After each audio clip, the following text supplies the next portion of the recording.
Welcome students of BA Part 3rd English Literature. I am Dr. Cheena Puri, Associate Professor in Government Girls College, Kishanpur, Jaipur.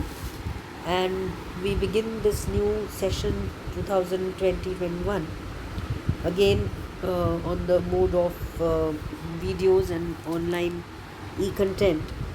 And in last lecture, I had introduced you all with the syllabus of BA Part 3rd English Literature, and I believe that as you are submitting the assignment, I believe that you are getting a grip of this new author this time, which we are beginning with, that is Robert Browning.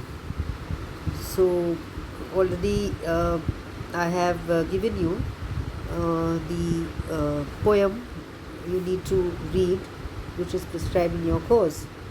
In this lecture, let us understand a brief background to the poet and the kind of works he writes. So, as you can see, Robert Browning is a product of the early 19th century, born in 1812 and died in 1889. And he belongs to England, and besides his poetry, he also is a playwright. And his most popular way of writing, which is termed as dramatic monologues, this puts him among the highest of the Victorian poets.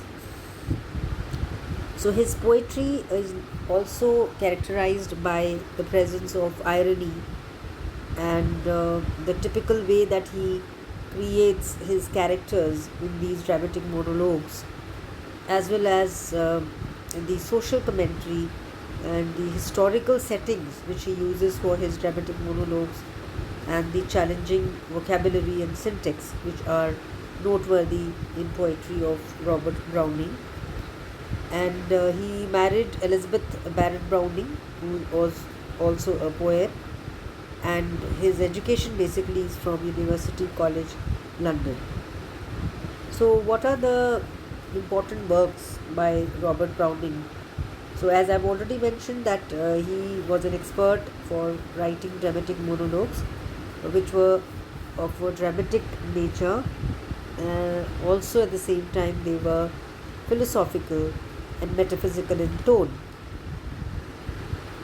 What are his major works when we come to dramatic monologues? So one of his entitlement, Men and Women anthology, contains about 50 dramatic monologues, and all of them are written in blank verse.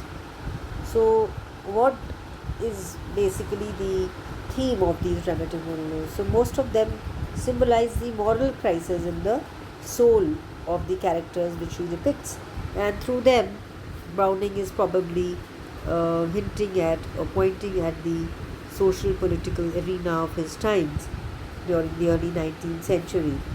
So we move on from our first year and second year course, where we were reading poets basically of in the section A belonging to England, and we had moved from Shakespeare and the earlier poets of that era, and then moving on to the pre-romantics, Gray, Collins, and then the romantic poets, uh, Wordsworth, Coleridge, Keats, and from then we come to Donne and all these poets belonging to the age of reason, and then we come to in third year uh, these poets like Robert Browning, who specializes in writing dramatic monologues.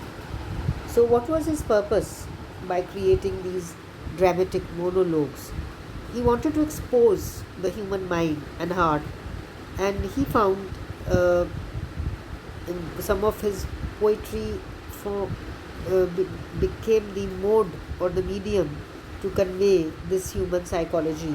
So, there is also this readings of psychological interpretations of his poems. So the poem which we have to read and prescribed in our syllabus, that is My Last Duchess, also does the same that is exposes the human mind.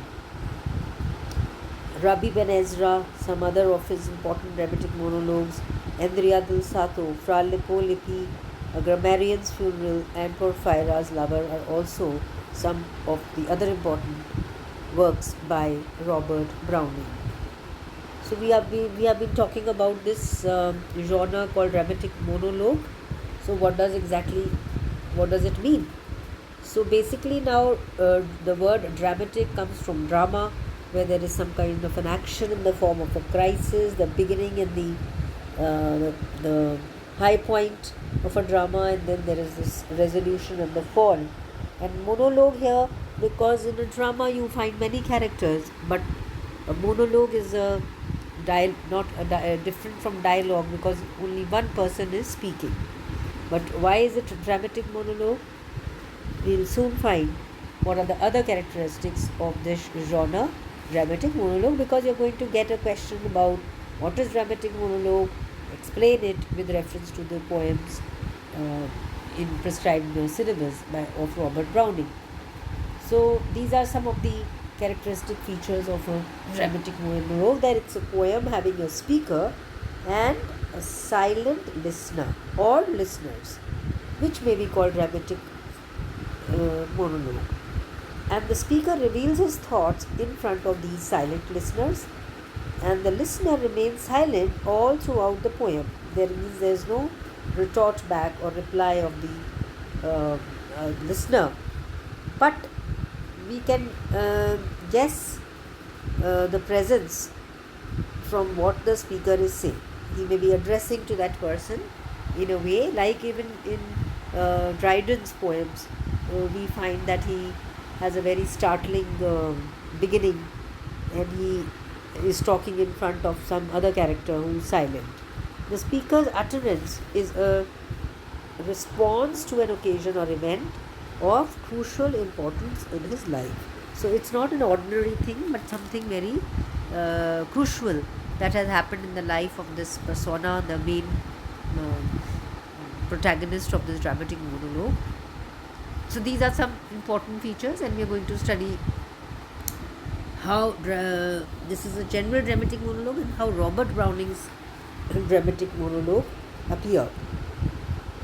So what we find in his monologues is that there is a single speaker, and the examples are Andrea del Sato, where a single speaker, Andrea, and where we feel the presence of the listener, Lucrezia.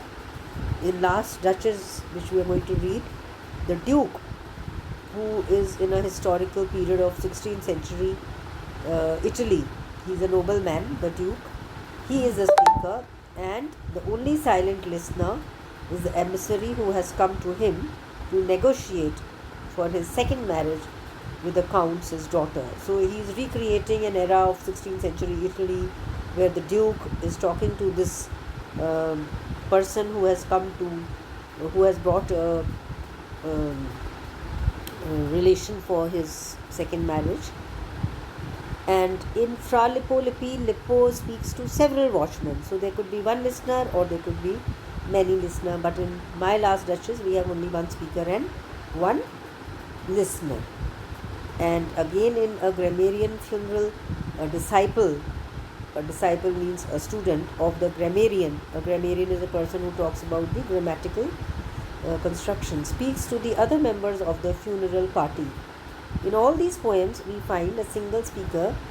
Speaker is single, and he speaks in a dramatic situation.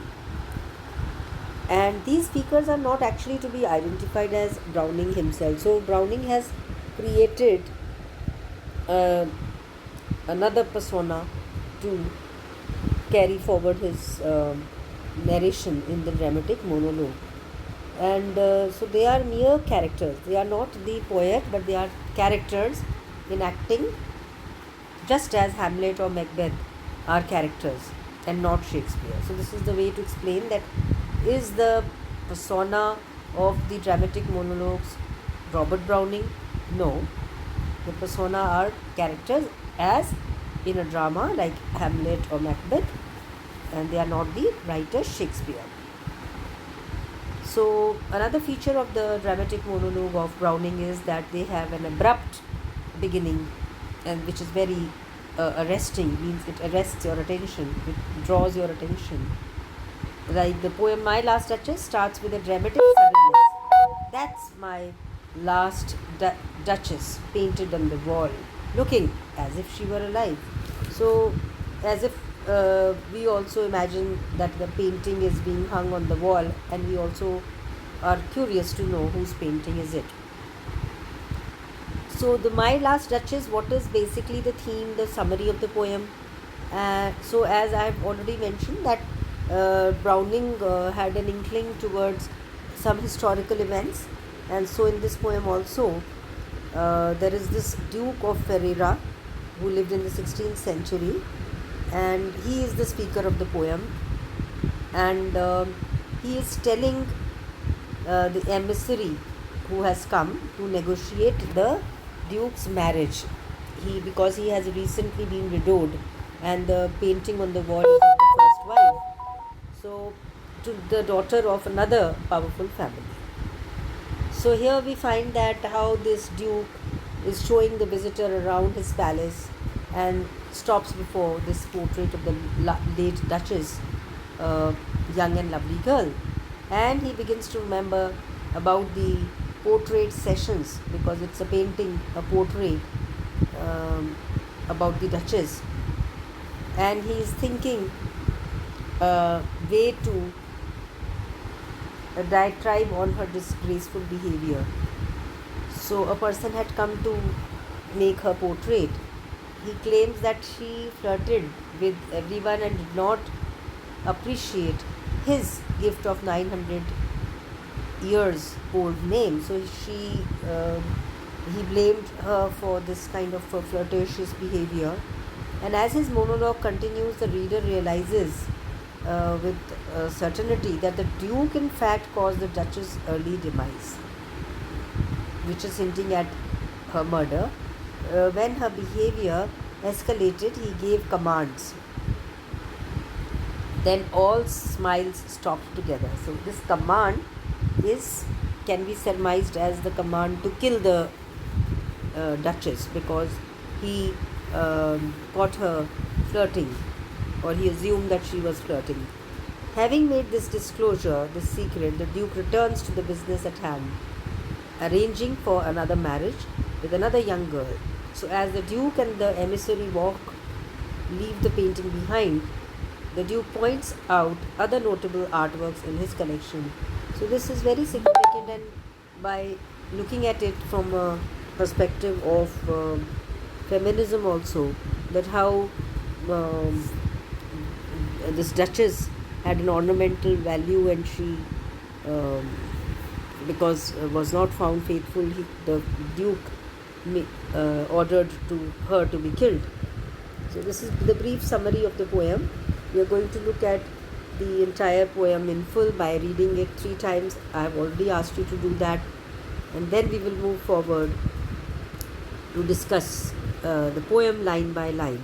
So with this we come to an end of the lesson. Thank you.